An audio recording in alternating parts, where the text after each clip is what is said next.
Hello and अस्सलाम वालेकुम, this is Warisha Zulfiqar and welcome back to my channel. बहुत दिन के बाद मैं वीडियो बना रही हूँ क्योंकि मेरे पास थोड़ा टाइम शॉर्ट था।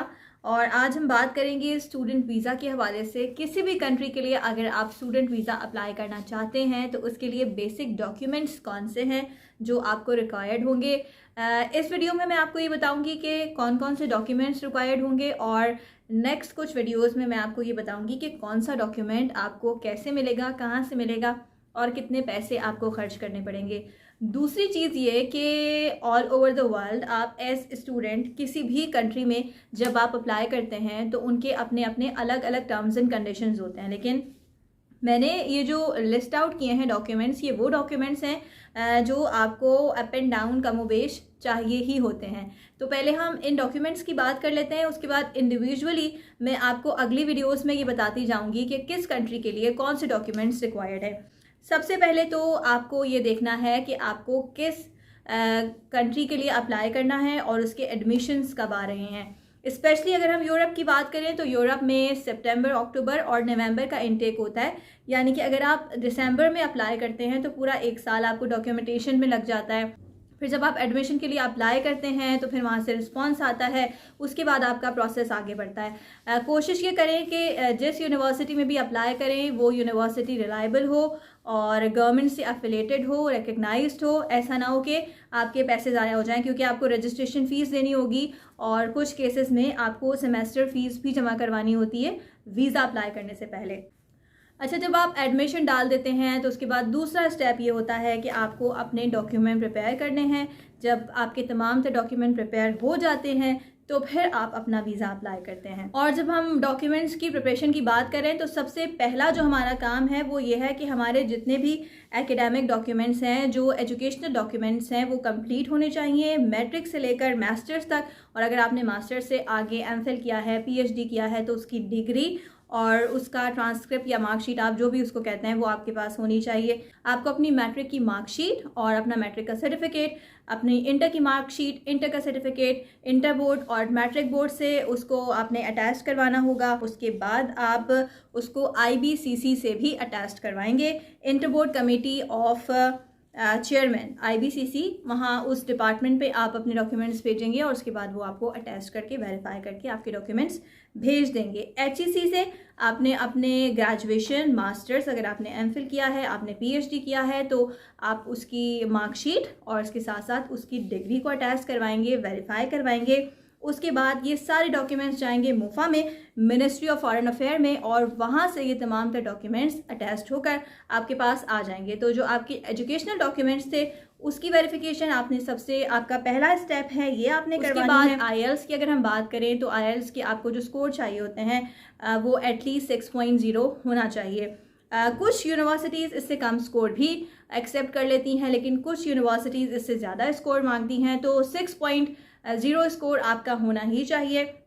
और कुछ केसेस में आपको IELTS रिक्वायर्ड भी नहीं होता, लेकिन ये डिपेंड करता है कि आप कहाँ के लिए अप्लाई करें। उसके बाद 2 लेटर ऑफ रिकमेंडेशन आपको चाहिए होंगे उस यूनिवर्सिटी के प्रोफेसर से जहाँ से आपने पढ़ा है, और उसमें वो आपकी थोड़ी सी तारीफ़ करेंगे, आपके एकेडमिक रिजल्ट्स कैसे हैं, रिकॉर्ड्स कैसे हैं उस लेटर के ज़रिए, और फिर वो रेकमेंड करेंगे कि ये अच्छा स्टूडेंट है और इसको एडमिशन मिलना चाहिए। हेल्थ इंश्योरेंस आपके पास होना चाहिए। पासपोर्ट के हवाले से मैं आपको बता दूं कि आप जिस कोर्स के लिए अप्लाई कर रहे हैं, अगर वो 1 साल का कोर्स है तो आपके पासपोर्ट की वैलिडिटी इतनी होनी चाहिए। अगर वो 2 साल का कोर्स है तो आपके पासपोर्ट की वैलिडिटी 24 महीने से 26 महीने तक होनी चाहिए।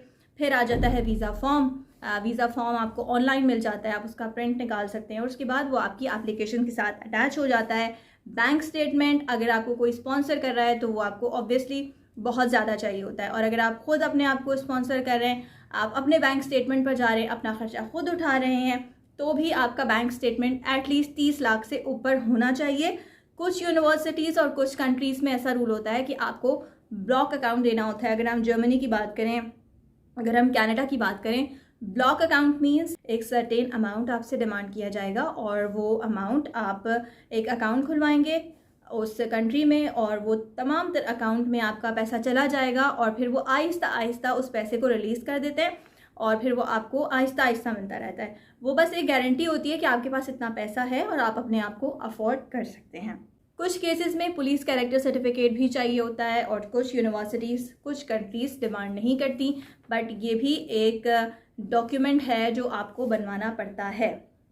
हेल्थ सर्टिफिकेट जब आपको चाहिए होता है तो बहुत सारे टेस्ट होते हैं जो करवाए जाते हैं। गवर्नमेंट के जो हॉस्पिटल्स हैं, सर्विसेज हॉस्पिटल्स हैं, आप वहाँ पर जाएंगे, उनके डॉक्टर्स आपको बताएंगे कि आपको कौन कौन से टेस्ट करवाने हैं, और कोशिश करें कि अच्छी लैब से टेस्ट करवाएं, क्योंकि कभी कभी ऐसा होता है कि टेस्ट की रिपोर्ट सही नहीं आती है। उसके बाद आपने अकोमोडेशन प्रूफ देना है, और जब हम टूरिस्ट वीज़ा के लिए अप्लाई करते हैं तो हम बताते हैं कि हम किस होटल में रुकने वाले हैं।